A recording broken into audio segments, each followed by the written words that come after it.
कांग्रेस के राष्ट्रीय सचिव व प्रदेश के सह प्रभारी काजी निजामुद्दीन नागौर दौरे पर रहे। इस दौरान उन्होंने सर्किट हाउस में कांग्रेस के पदाधिकारियों व पार्टी से जुड़े जनप्रतिनिधियों के साथ 1-to-1 संवाद किया।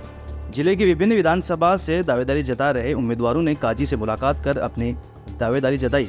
नागौर, खींवसर, मेड़ता पर इस बार विशेष रणनीति के तहत प्रत्याशियों के चयन को लेकर कार्यकर्ताओं से उन्होंने रायशुमारी की। काजी निजामुद्दीन ने कहा कि हर बार चुनावी समय आते ही सरकार की एंटी इनकम्बेंसी होती है, लेकिन पहली बार देखा जा रहा है कि राजस्थान में गहलोत सरकार की जनता में एंटी इनकम्बेंसी बिल्कुल नहीं है। उन्होंने कहा कि गहलोत सरकार की जन कल्याणकारी योजनाएं बहुत शानदार है।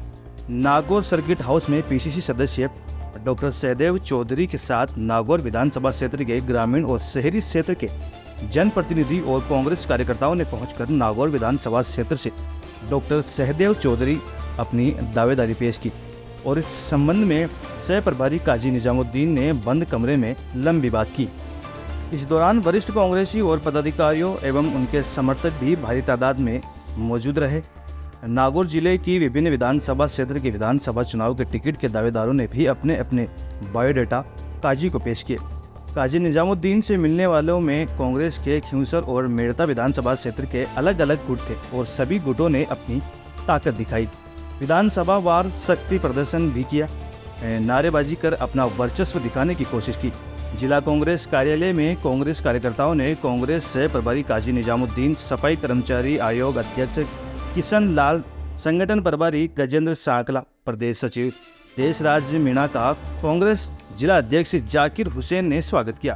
प्रेस वार्ता के दौरान काजी निजामुद्दीन ने कहा कि इस बार फिर से कांग्रेस की सरकार बनना तय है। मैं इकबाल भाई नागौरी, बासनी नागौर से हैं। कांग्रेस पार्टी का मैं कर्मठ कार्यकर्ता हूं और 3 बार पार्षद रहा और अभी मेरी मिसेज जिला परिषद सदस्य है और अच्छे मतों से जनता ने हमें समर्थन दिया। कांग्रेस पार्टी के लिए हमेशा मैं संघर्ष करता आया हूं। पार्टी के आदेशों के, चाहे केंद्र से आदेश हो, चाहे प्रदेश से आदेश हो, चाहे हमारे जिला से आदेश हो, पार्टी के लिए हमेशा संघर्षशील रहा। और इसके बाद आज मैंने कांग्रेस पार्टी से नागौर सीट के लिए उम्मीदवार काजी निजामुद्दीन साहब के पास में अपना एप्लीकेशन दी है मैंने और मैं चाहता हूं कि पार्टी मुझे अपना उम्मीदवार बनाए, जिससे आने वाले समय में अल्पसंख्यकों के अंदर कोई उम्मीदवार नहीं है, ये कमी पार्टी को महसूस नहीं हो। अगर माइनॉरिटी में ही टिकट देना चाहती है तो माइनॉरिटी के अंदर बहुत से उम्मीदवार हैं पार्टी के लिए, उसमें मैं भी एक सशक्त उम्मीदवार हूं। मैंने अपनी प्रबलता के साथ, अपने समर्थकों के साथ माननीय हमारे राजस्थान के सह प्रभारी काजी निजामुद्दीन जी साहब के पास में अपनी दावेदारी पेश की है, जिसमें हमारे जिला अध्यक्ष जाकिर हुसैन जी गैसावत साहब और हमारे नागौर के प्रभारी गजेंद्र सिंह जी और हमारे पार्टी के सभी सक्रिय कार्यकर्ताओं ने बढ़ चढ़ करके पूरे मान और सम्मान के साथ मेरा खुद का उन लोगों ने अपने हाथों से बायोडाटा माननीय काजी साहब को दिया। धन्यवाद। कांग्रेस की नीति हमेशा गरीबों के हित में, बेरोजगारों के हित में हमेशा रहती है। तो जो महंगाई से राहत कांग्रेस की नीति के चलते हुए अशोक गहलोत जी इस समय दे रहे हैं, उससे हमारा कार्यकर्ता उत्साहित है। पूरे राजस्थान को उससे राहत मिल रही है। तो हम सब लोग उसी एक ऊर्जा के साथ चुनाव में उतरेंगे और सभी का फीडबैक बहुत पॉजिटिव और बहुत अच्छा है और उस पॉजिटिव फीडबैक के साथ हम सब लोग चुनाव की तैयारी में लगेंगे। प्रत्याशी नहीं होता वो सब, हर व्यक्ति, मैं भी जब कहीं चुनाव लड़ने की बात करता हूँ, मैं भी लगातार मेहनत करने के बाद अपने आप को प्रत्याशी के रूप में स्थापित करने का प्रयास करता हूँ। प्रत्याशी होना जो आज या कल या कभी भी कहीं भी अगर प्रत्याशी होने के रूप में अगर आवेदन करेगा, वो बहुत मेहनत के बाद वो आवेदन बनता है। 50 आदमी, 10 आदमी या ज़्यादा आदमी उसके बड़ी मेहनत के बाद उसके साथ जुड़ते हैं, तो उसकी मेहनत को हम दरकिनार नहीं कर सकते। हर हमारे कांग्रेस के हर सहयोगी साथी कार्यकर्ता का हक है पार्टी से अपने लिए आवेदन करना, तो उसका हम दिल से उसका स्वागत करते हैं। जो भी कोई आवेदन करेगा उसका हम स्वागत, लेकिन जहाँ कहीं जब ज़रूरत होगी तो उनका हम सदुपयोग करेंगे इन सभी बातों का। पार्टी की तरफ से आप एक प्रभारी के नाते आपका क्या मतलब आगे एक कार्यक्रम रहेगा? जैसे अभी आप जिला स्तर पर आए हो, आगे ब्लॉक स्तर पर होगा क्या? जहाँ तक आवश्यक होगा उसे पूरी तरह, जहाँ जहाँ ज़रूरत होगी वहाँ जाएंगे। पहले भी गए हैं, फिर जाएंगे।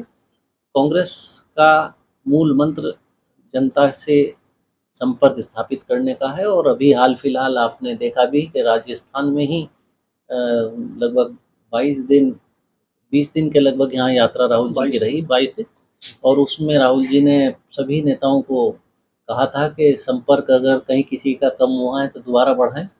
तो वो मूल मंत्र हमारा जारी रहेगा। मल्लिकार्जुन खड़गे जी हमारे राष्ट्रीय अध्यक्ष महोदय का भी यही एक सीधा संदेश है, और सभी लोग, हम लोग एकजुट होकर जनता के बीच में रहेंगे, और जनता की बातें हम लोग, हमारी सरकार कर रही है, और उम्मीद करते हैं कि आने वाले वक्त में उसका हमें फायदा होगा। भीलवाड़ा का दौरा किया, नागौर का दौरा, आने वाले वक्त में चूरू भी जाएंगे।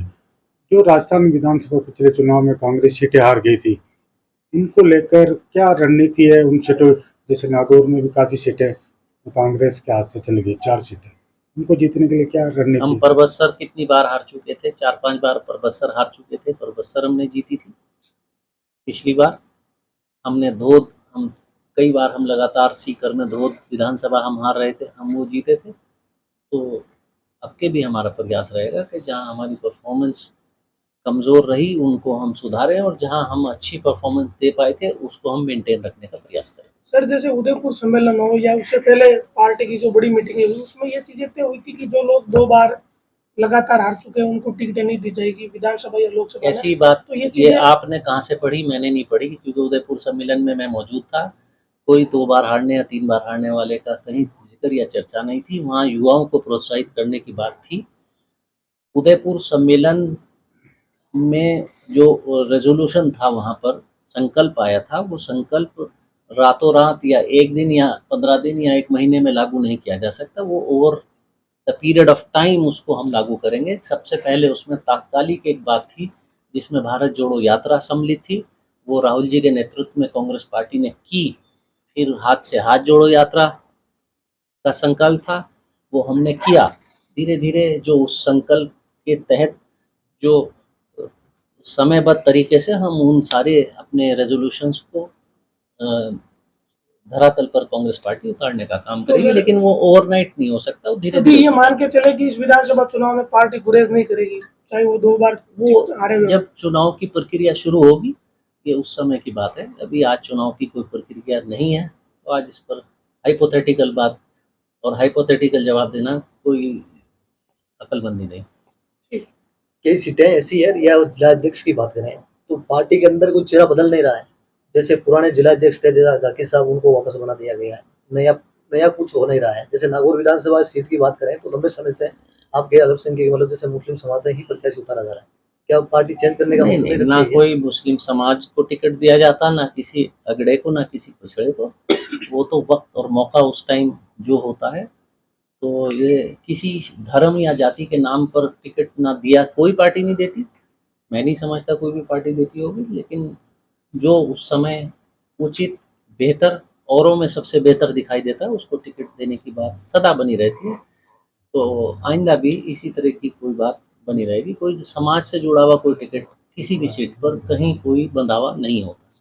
तो इस बार पार्टी जैसे गहलोत साहब घोषणाएं कर रहे हैं जिस हिसाब से, तो पार्टी क्या रिपीट होगी सरकार? अब जो जैसे नागौर की बात करें तो यहाँ 10 विधानसभा क्षेत्र है, जिसमें 6 पर वर्तमान में आपके कांग्रेस के विधायक हैं और बीजेपी के सिर्फ 2 हैं, ये भी याद रखिए। तो क्या प्लान होगा वापस रिपीट को लेकर? यहाँ पर हम 10 में 10 करने की कोशिश करेंगे।